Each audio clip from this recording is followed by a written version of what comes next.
Hello and welcome to the Daily Comic and Collectible, episode 595. Now today, the collectible of the day is the Square Enix Variant PlayArts Kai Marvel Universe Battle-Worn Captain America collectible figure. Clad in his star-spangled red, white, and blue, Captain America is the embodiment of patriotism. His iconic costume gets our distinctive variant touch and is rendered in the form of a protective armor to showcase and elevate his awe-inspiring presence. His signature round shield maintains its classic colors and can be placed either in his hand or on his back with ease. The joints have a wide range of motion for dynamic posing, including him wielding his shield as a projectile weapon, giving you the option of recreating Captain America's characteristic moves. The paintwork is very realistic as well, evoking the gritty situations the Cap has gone through. Chipping of the paint from fierce battles, burn marks from explosions, remnants of dirt and grime. These elements and a modern interpretation of the character takes this action figure to another level. This 11-inch scale action figure features ultra articulation, and his joints feature a state-of-art wide range of motion, with over 30 points of articulation to recreate his dynamic stances and heroic action scenes. Accessories include the PlayArts Kai dedicated pedestal, shield, arm retrofit parts for shield mounting, shield grip, shield mounting stick, and 6 extra interchangeable hands. Encased in attractive packaging with a 5th panel window display box, the PlayArts Kai Captain America action figure makes a hell of an addition to any fan's collection. Only from Square Enix. Now, the comic of the day is Marvel Triple Action, Volume 1, Issue number 29, with a cover date of May 1976. This is a reprint of Avengers Volume 1, Issue number 37, with a cover date of February 1967, with story by Roy Thomas, art by Don Heck, and cover by the legendary Jack Kirby. This story is titled To Conquer a Colossus.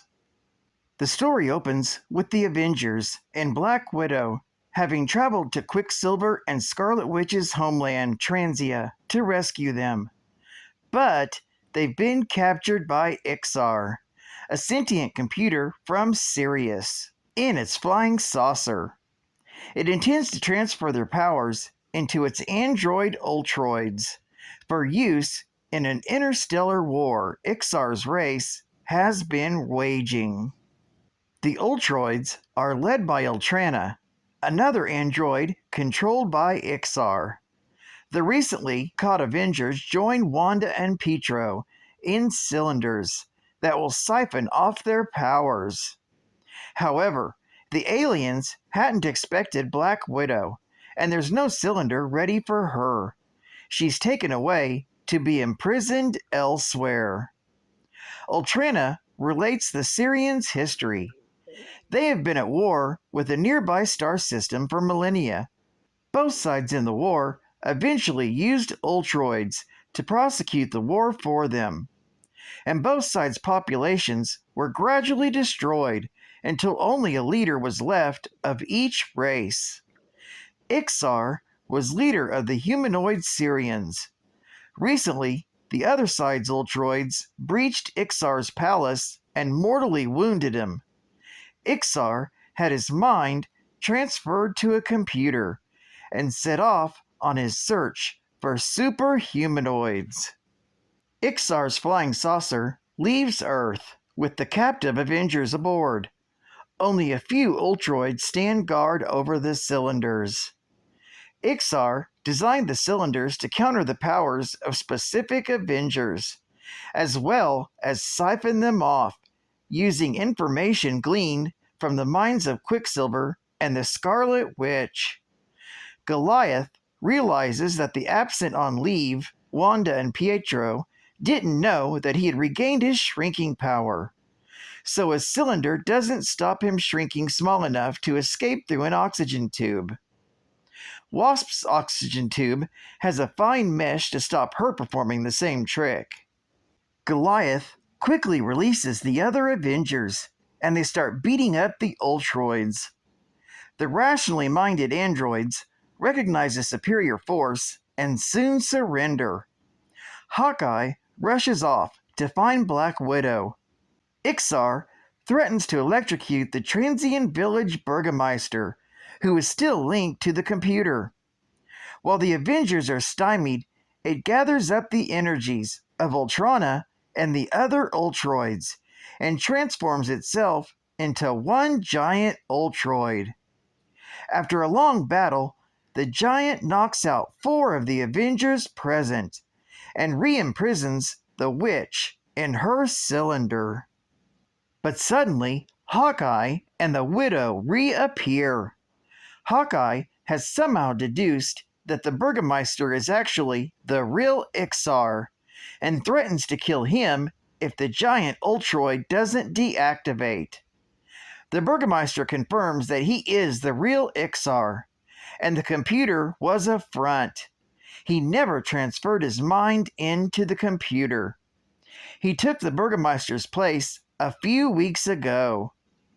Ixar now says that he doesn't believe Hawkeye's threat. It would be against the Avengers Code. Hawkeye backs down, but Black Widow takes his place, saying that she isn't bound to any such code. Ixar doesn't call her bluff.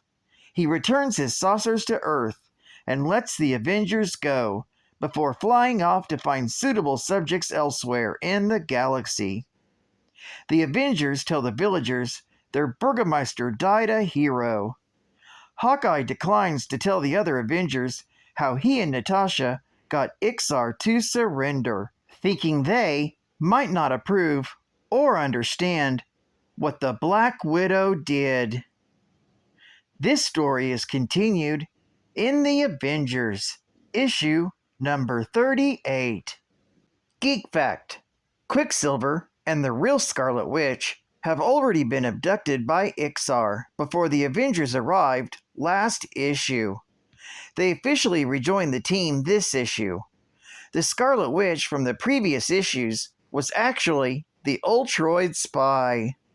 Bonus Geek Fact: Although the Black Widow has been proposed for membership and assists the team on this adventure, she will not officially join the team until Avengers, issue number 111, from May 1973.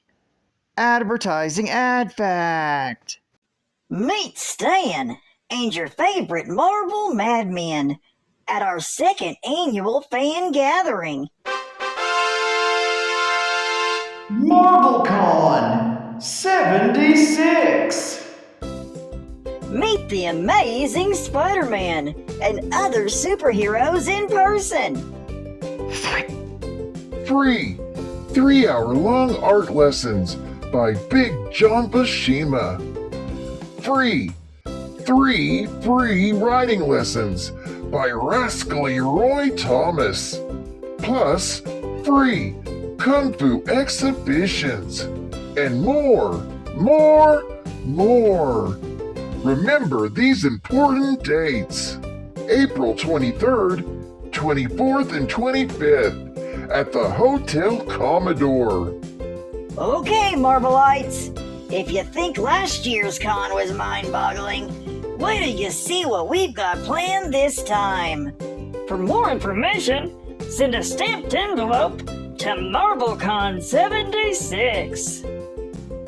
And final Geek Fact: When Loki, the Asgardian god of mischief, influenced the monstrous Hulk to destroy a railway line, the Hulk's friend Rick Jones had his teen brigade radio the Fantastic Four for help. However, Loki relayed the information to his brother instead, the god of thunder and wielder of Mjolnir, Thor, in order to draw him into battle, as it had been his plan all along. Circumstantially, other superheroes, namely Iron Man and Ant-Man and the Wasp, also received the intercepted signal and arrived at the scene to reason with the Green Goliath. Not falling for the trick, Thor confronted Loki and exposed his scheme to the other heroes. With Loki defeated and captured, the group agreed that they worked well together and should be formalized as a team. The Wasp suggested the name Avengers, and Earth's mightiest heroes were officially born. Rick Jones and his Teen Brigade became regular informants to the Avengers, being in constant contact during their initial missions. The newly formed team assembled at the Manhattan mansion of industrialist Tony Stark, in secrecy their fellow member Iron Man. Stark donated the mansion to the Avengers for their exclusive use and set up a foundation to cover the operational expenses of the nonprofit team, the Maria Stark Foundation, named after his late mother. The team also put down a charter to govern their activities. Additionally, the Stark family trusted butler, Edwin Jarvis, was kept on as the principal regular domestic employee at what became known as the Avengers Mansion.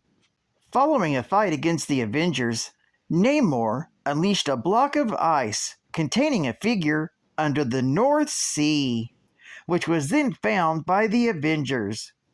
Within it lay the legendary hero Captain America in suspended animation, frozen in ice since just before the end of World War II.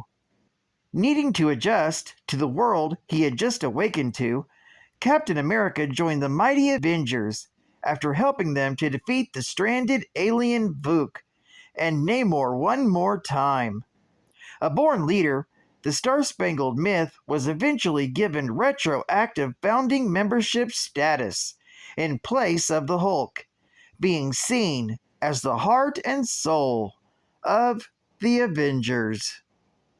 Well, I'd like to thank you for joining me for another Daily Comic and Collectible, and I hope to see you again Friday. This is Catfan Comics Man, and I'll catch you on the flip. Over and out.